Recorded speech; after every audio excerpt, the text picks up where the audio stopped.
When you hear the phrase soft as steel, what do you think of? While the word steel might conjure up images such as massive high rise buildings, where does the soft part come in? And what exactly does this mean in our work and in our lives? Welcome to the Soft as Steel podcast with your host, Dennis Doran, featuring engaging conversations with a wide range of industry leaders around soft skills, how we practice love, inclusion, social justice, and compassionate leadership that's everlasting in the workplace. And now, here's Dennis Doran. My guest today is Jevon Wooden. Javon is a speaker, facilitator, and coach specializing in empathetic leadership. He empowers organizations to achieve breakthrough results by cultivating high-performing teams, fostering cultures of innovation, and boosting employee engagement. With a unique background spanning the military, business, and world-renowned organizations, he blends data-driven insights with the power of empathy to unlock the full potential of leaders and their teams. Javon's proven strategies have been featured in major publications like Forbes, Entrepreneur, and Inc. magazine.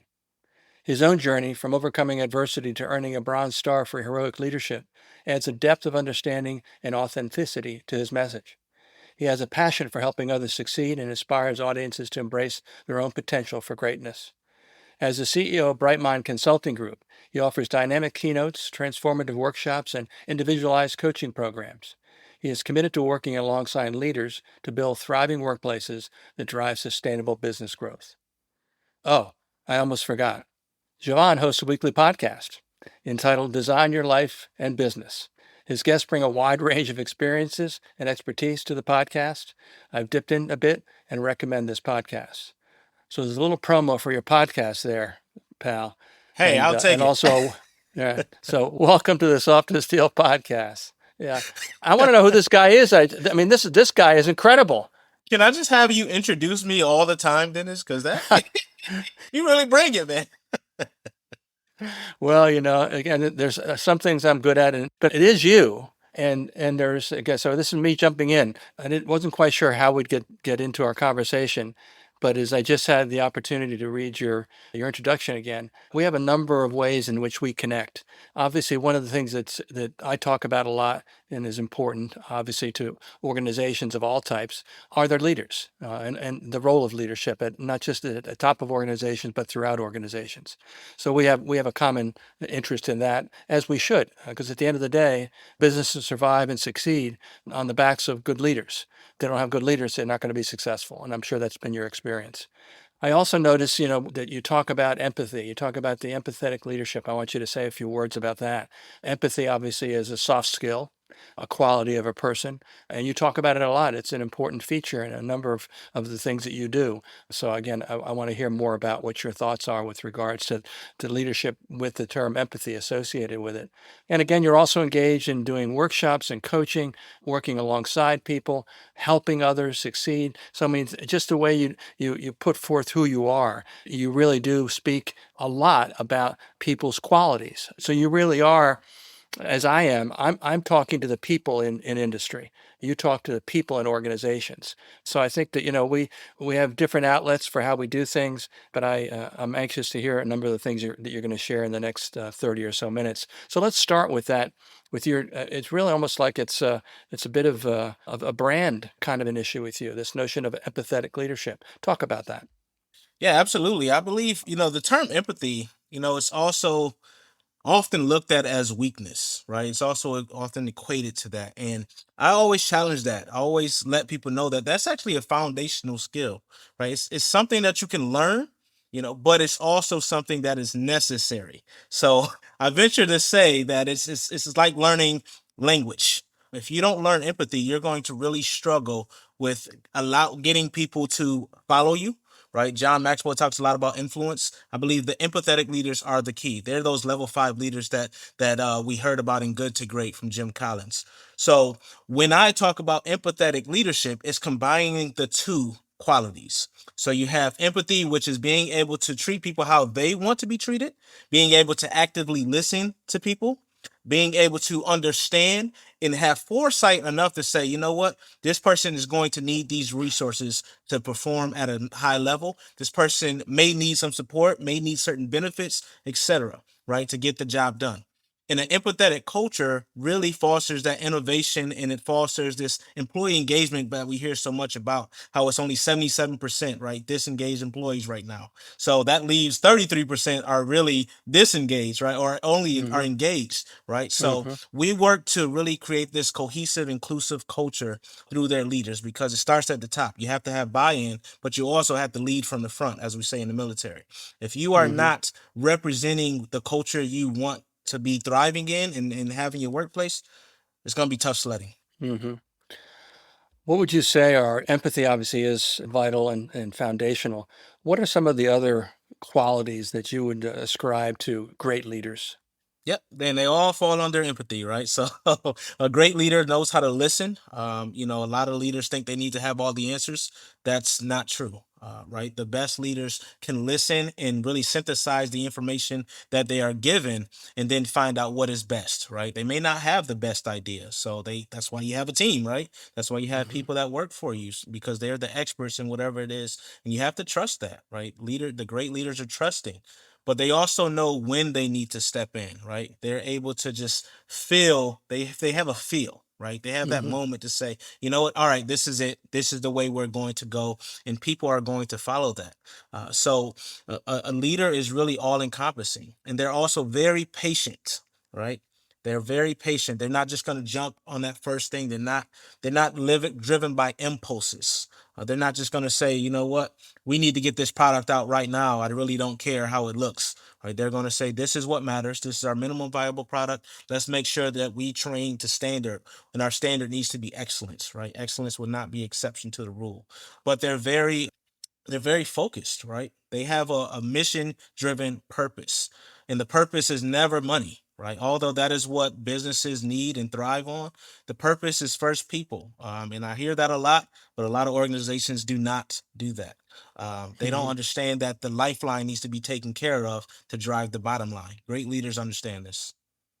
Why is there a persistent problem in society and certainly in businesses dealing with two different kinds of gaps?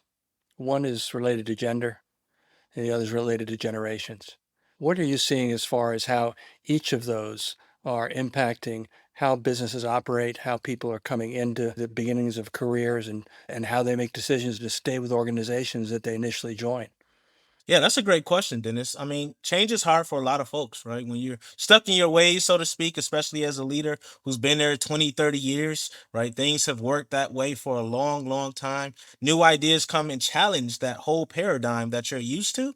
It's tough to integrate that. And by nature, right? The term culture, if you look up the definition, it is the beliefs and thoughts of a group of people. Right. So these new generations add to that group of people. We're not used to them, right? And when it comes to gender, again, we know, that this is a male, white male dominated a lot of industry, especially construction, right? So Hmm. when you're challenged by different genders, different demographics, including the generation, you are going to struggle with that. It's just a known fact, but it's up to you to acknowledge that and say, you know what, I don't know what I'm doing here. I need to get some help. I need to bring in the folks that can help me with this transformation, digital transformation, generational transformation, cultural transformations. Because if you do not, you're going to start wondering why your talent is leaving so quickly, why you can't hold on to those A players that are so coveted. And then you're going to also wonder why the productivity is slipping. Hmm. What do you think are the major hindrances to the younger generations committing to a longer term involvement with companies they join? We hear a lot about how, and in fact, the millennials for a time, and I would argue that it's every generation in their time, but the millennials have been described as lazy, not good employees, not loyal, not interested in staying places for any length of time. It's labeled in a very harsh way, not a Mhm. fair way, because I get to say from my generation, which is a baby boomer, that every generation at a time was described using those same words. But of late, it's been the millennials. Now it's moving on a little bit to Gen Z in reference to both millennials and boomers and Xers for that matter. So, what do you think are the hurdles that are difficult to get over to try to smooth all that out and bring and unify around a new culture? Yeah, and I always say, like, once you get to be able to say back in my day, then you hit a generational shift, right? So Hmm. I undermine that. Like you said, every generation goes through this, and we go through it on these revolutions, right? So the industrial revolution, the digital transformation, all these different turning points, and then we see news articles about how the next generation is lazy or they just don't want to stick. But I don't find that to be true. I'm finding real, like, if they really enjoy where they're at, they're very engaged in what's going on. But you also have to be willing to listen to that new generation, because they're going to bring that innovation that we covet. They're going to make sure that your organization is diverse. They're going to make sure that it's inclusive. They're going to make sure it has that belonging, that DEIB that becomes buzzwords for so many people. They're going to be the ones that drive that change, because there's a passionate purpose, a passionate cause that they're really believing in. So what we need to do as the leaders who are bringing in these millennials and Gen Zers, and all these folks that they call problem children, we need to take that into account, right? Give them some of that responsibility. Allow Hmm. them to say, you know what?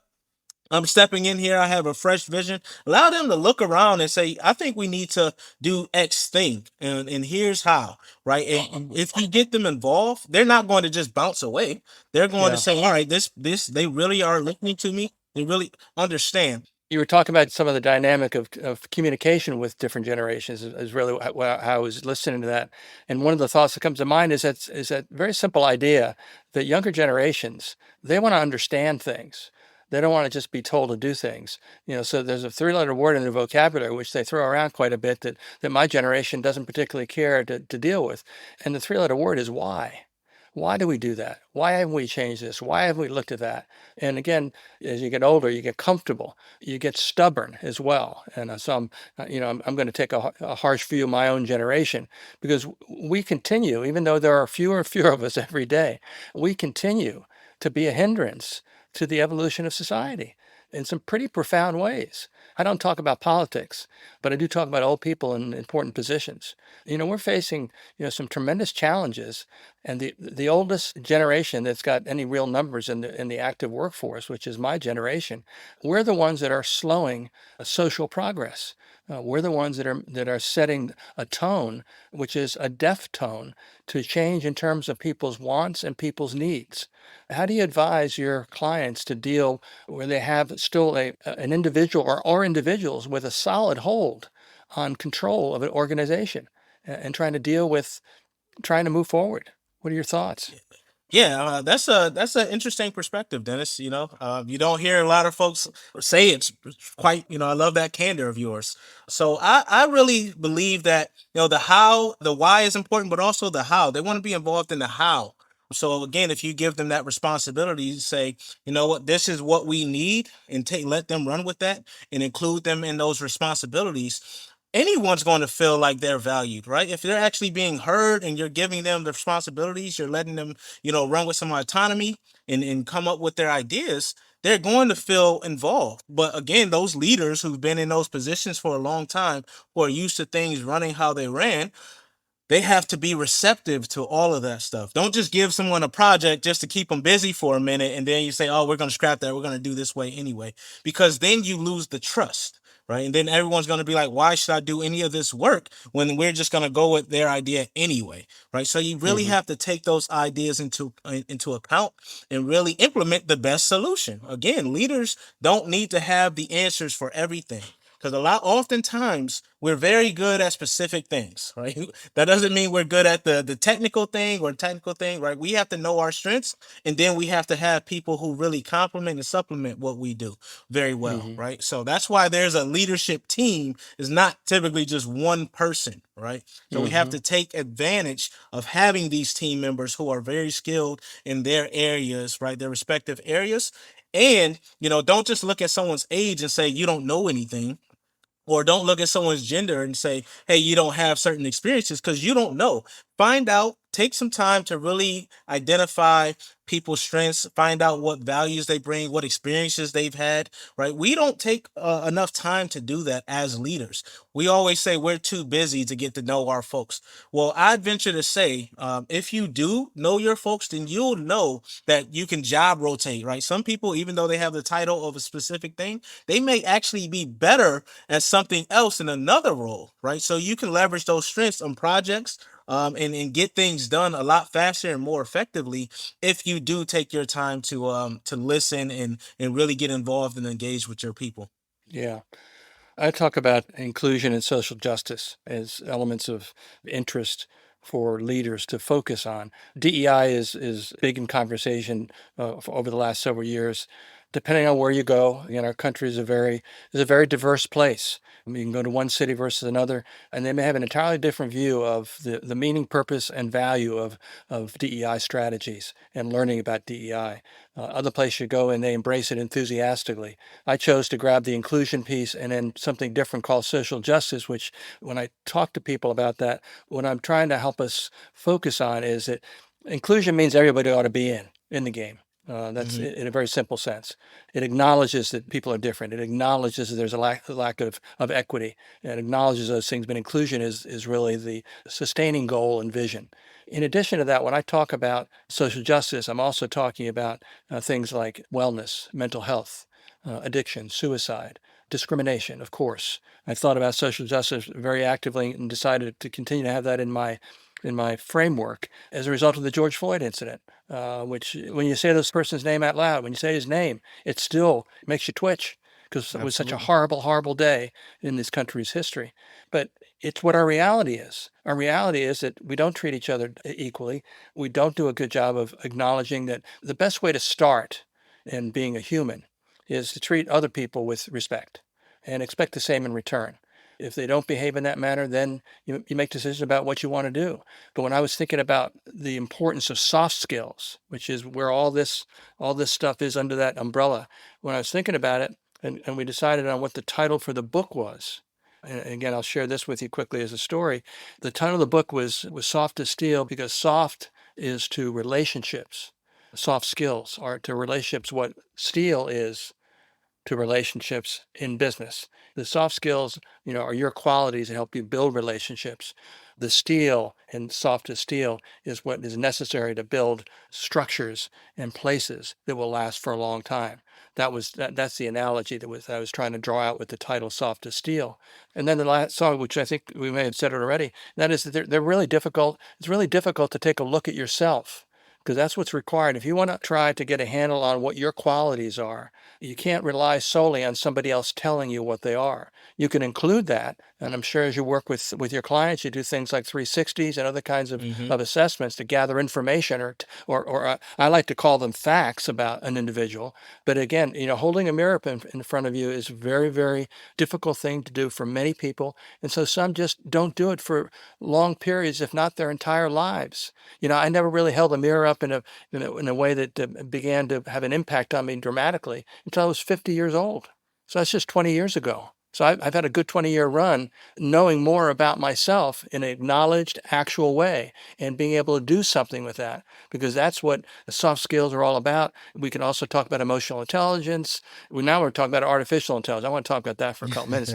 But that's the whole thing with regards to the people part of every business is that it starts with you. It starts with you understanding yourself, being aware of yourself, managing yourself, and then being interested and aware of the others you come in contact with for the purpose of having a relationship with them. Because Right. life is built on relationships. We don't live in individual silos. We live in a mixing bowl, and it's a messy mixing bowl. So your thoughts? Absolutely. No, absolutely. You said a lot of great things there, Dennis. And one of the things you mentioned was emotional intelligence. Often, we hear that, but I just want people to understand, the listeners to understand that emotional intelligence has four components to it, right? There's the self recognition, self management piece. Then there's the social recognition and social management piece, right? And oftentimes, when you talked about putting that mirror, it's the self recognition piece, right? We don't take the time to be accountable to who we are. And so many people say that they are stuck in their ways, that change is impossible for them because they don't believe that they need to change. They don't see themselves as a catalyst for anything that's negative, right? Hmm. So a lot of us need to put that mirror up and say, you know what am I recognizing about myself? Do I really know who I am? Do I know what I value?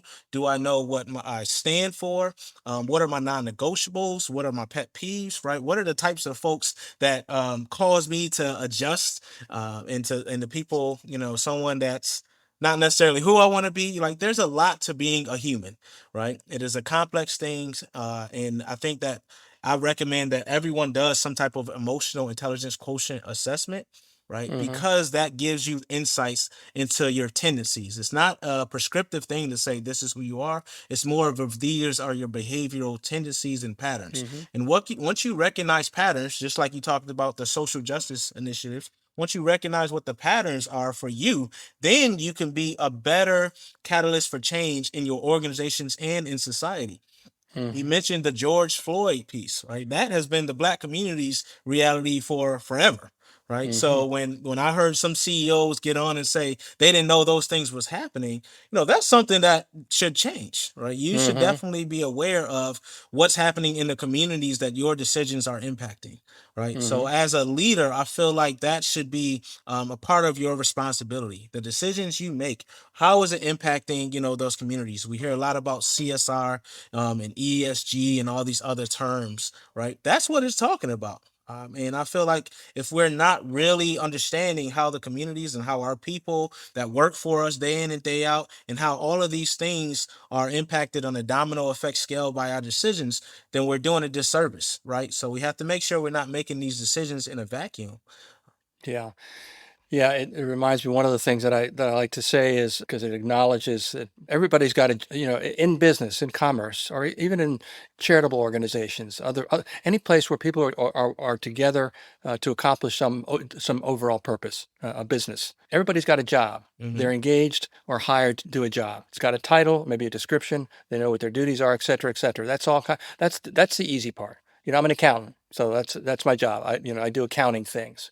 But the part that is what makes organizations really succeed over time, each person has in their mind that they need to remember that it's important not just what their job is, but how they are when they're doing what they do, whatever that job is. And that all speaks to emotional intelligence, to soft skills, to a person's qualities. I mean, you could be in the construction world, I would say you could be the best carpenter on the planet, best finished carpenter. Nobody's better than this guy or gal is a finished carpenter, but they can't get along with people. Mm-hmm. So all that great technical or skill component to who they are doesn't cut it. It's not enough. And that cuts a wide swath across, what's going on in a lot of industries with a lot of different people. And that is that people the leaders are not recognizing in a sufficient way where their value lies. It's a trite way of saying it, but they set the tone for the organization. If it's a very large organization, they are forced to, and it makes it more challenging. It doesn't allow them to step away from the role of doing that. They simply have to delegate it. They have to have other people that are leaders, that they're the ultimate leader. They set the overall tone, but they've got people who are, again, the old terms, cascading down Mm-hmm. organizations. But that has a practical, useful meaning today, because as we look at society and we look at the fact that the differences seem to continue to divide us rather than simply be recognized as a fact. Again, I pose it as a question. I ask the audience the question: What's one thing that every person in this room has in common with every other person in this room, any place they go? And the answer is that they're different from each other. There's not a single human being that's the same as another human being. Even identical twins aren't the same, because Right. diversity has so many dimensions to it. And we're still grabbing onto that in all generations. We're still kind of grabbing onto that differences thing, and leaders are not doing everything they can do. What are your thoughts? Yeah, I have a few thoughts. One thing is, you mentioned about how, they're good at this thing, right, in the technical aspect of it. But Hmm. those leaders that you were talking about, they're typically the ones, they typically came from that technical standpoint, that background, right? And Hmm. and I venture to say that most people who become people leaders, people managers, are not really trained. That's not their thing, right? So they need to receive more assistance in that. Companies are failing their leaders by just hanging them out. They take them from this technical individual contributor role and just place them and plop them and say, hey, now we expect you to take care of all these people in a different way, and it's a completely different skill set, right? But they have to learn on the fly.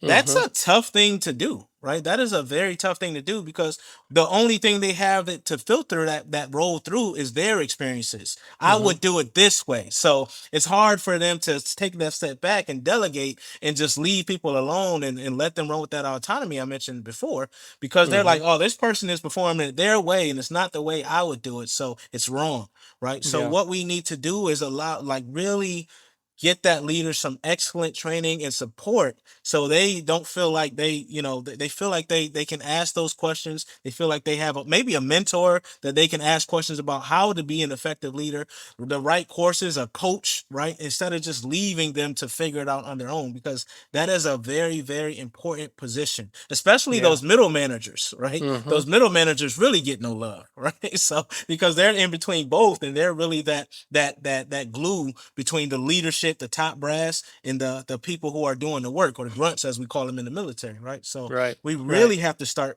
focusing in on them. And then from that diversity standpoint, a lot of us, it's human nature to gravitate towards like people, right? Mm-hmm. And that's where we have to really challenge our thinking, right?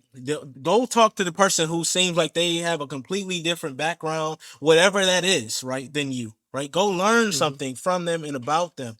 And that's what is Mm-hmm. so tough for a lot of folks. And that's why we stay in these little siloed bubbles, right? And that's why Mm-hmm. we typically hire people who look like us, or who golf at the same country club or went to the same school, right? Because it's Mm-hmm. familiarity. That does not mean that they're the right person, but it's Right. familiar. So we have to challenge our thinking, right?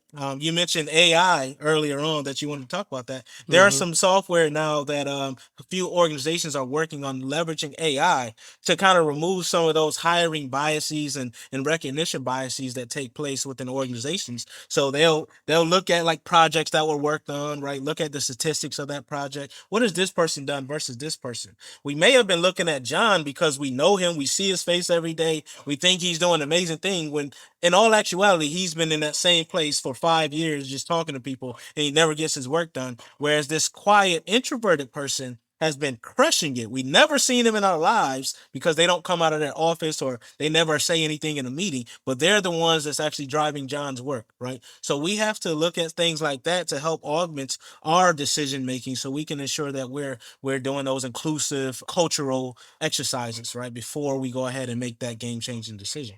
Yeah. I think one of the interesting is AI is in relative terms, I would say it's exploding in Hmm. terms of its impacts.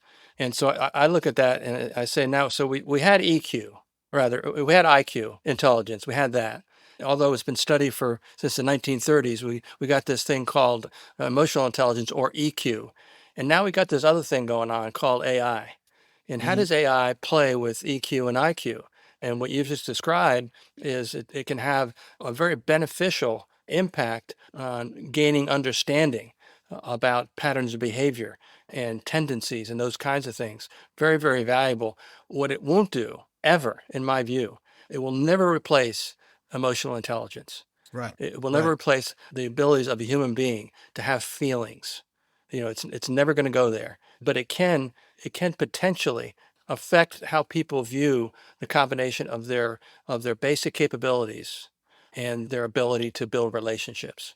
It can have a detrimental effect on that if we let it. It's not a big concern per se, but it could be. Because again, I happened to watch a movie I flew back from Madrid this week. I was over there for vacation, and I watched it on Netflix. It was starring Jennifer Lopez. It was about a human being that was dealing with artificial intelligence, individuals that were programmed with artificial intelligence, and how she had to come to trust this huge robot that was programmed to act and think and behave like a human being, but Hmm. they couldn't really pull it off. And I don't think they'll ever be able to pull it off. It's been on my mind, so I don't know why I'm talking to you about this, but I am. Because of the emotional, I think that the thing that got you there was the human component, the human element of being human, right? The emotions. And like you said, AI can't do that. That's not what it's for. Nor should we try to make it that, right? And that's where again, a lot of organizations are messing up, right? You got people replacing whole call centers, right, with these chat bots and AI driven phone calls and all this other stuff, but they can't pick up on the little minutia that makes us human, Right. right? Voice changes, right? Inflections. Are we sitting up or down, right? Are Mm-hmm. we happy? Are we smiling while we're speaking?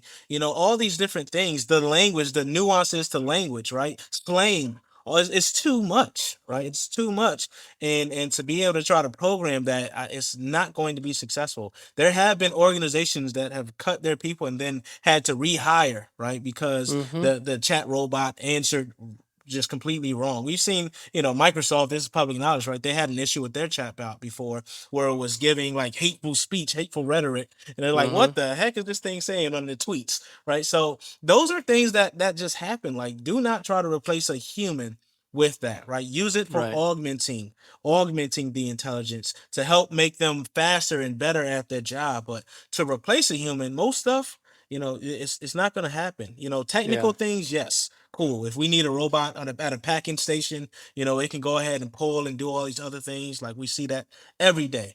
But Mm-hmm. anything with human interaction being necessitated, human connection, human Mm-hmm. emotion being necessitated for that role, just don't do See, that's why I asked you, because I knew you'd have something to say about that. it. Well, my background is tech, so I've been watching it. Yeah. Yeah. Our time is up. Come on. Javon, this was a fast and full of interesting stuff kind of conversation, at least from my standpoint. I really enjoyed what you had to say. I'm sure that the energy that comes through the screen in this format is part of your charm, the spell you cast on your clients to be able to help them with their organizations and help them achieve great results. I appreciate your time to be here today on the Soft to Steel podcast. Yeah, thanks so much for having me, Dennis. Yes, this was a fascinating conversation, and thank you for all the thought-provoking questions and just allowing me to share your platform with you today. Okay, my friend. Have a good weekend. You do the same. Take care. Thanks for joining us today for this episode of the Soft to Steel podcast with your host, Dennis Doran. Dennis is the author of Soft as Steel and a leading speaker and trainer for organizations across many industries and verticals.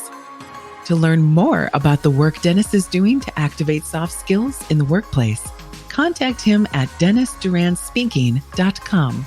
Be sure to check out his book, Soft as Steel, on Amazon or wherever books are sold. You can subscribe to this podcast on iTunes or wherever you'd like to get your podcasts. And please remember to share this episode with your friends, colleagues, and anyone you feel would benefit from the conversation. We'll see you next time on the Soft as Steel podcast with Dennis Doran.